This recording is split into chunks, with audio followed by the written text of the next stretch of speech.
कर्ण का कवच और कुंडल महाभारत की कथा का एक अत्यंत प्रसिद्ध और रहस्यमय हिस्सा है। पौराणिक मान्यता के अनुसार कर्ण जब जन्मा था तो उसके शरीर पर स्वर्ण कवच और कुंडल जन्मजात रूप से विद्यमान थे। ये उसे अवध्य अमरत्व के करीब बनाते थे। यानी कोई भी अस्त्र उसे मार नहीं सकता था जब तक ये कवच कुंडल उसके साथ थे।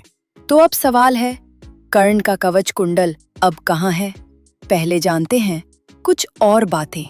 कर्ण का जन्म कुंती और सूर्यदेव के योग से हुआ था। कुंती को ऋषि दुर्वासा से एक वरदान मिला था कि वह किसी भी देवता का आवाहन करके उससे संतान प्राप्त कर सकती है विवाह से पहले। युवा अवस्था में जिज्ञासावश कुंती ने उस मंत्र का प्रयोग किया और सूर्यदेव का आवाहन कर दिया। मंत्र के प्रभाव से सूर्यदेव प्रकट हुए और उन्होंने कुंती को एक पुत्र प्रदान किया। यह पुत्र था कर्ण।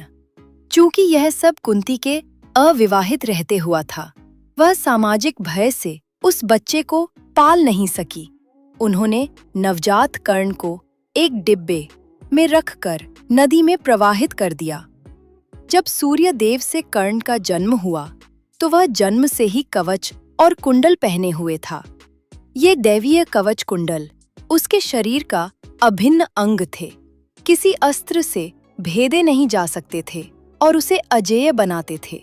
इसे प्रतीक रूप में समझे। जैसे सूर्य स्वयं तेजस्वी और अजेय हैं, वैसे ही उनके पुत्र कर्ण को जन्म से सुरक्षा का दिव्य कवच मिला था।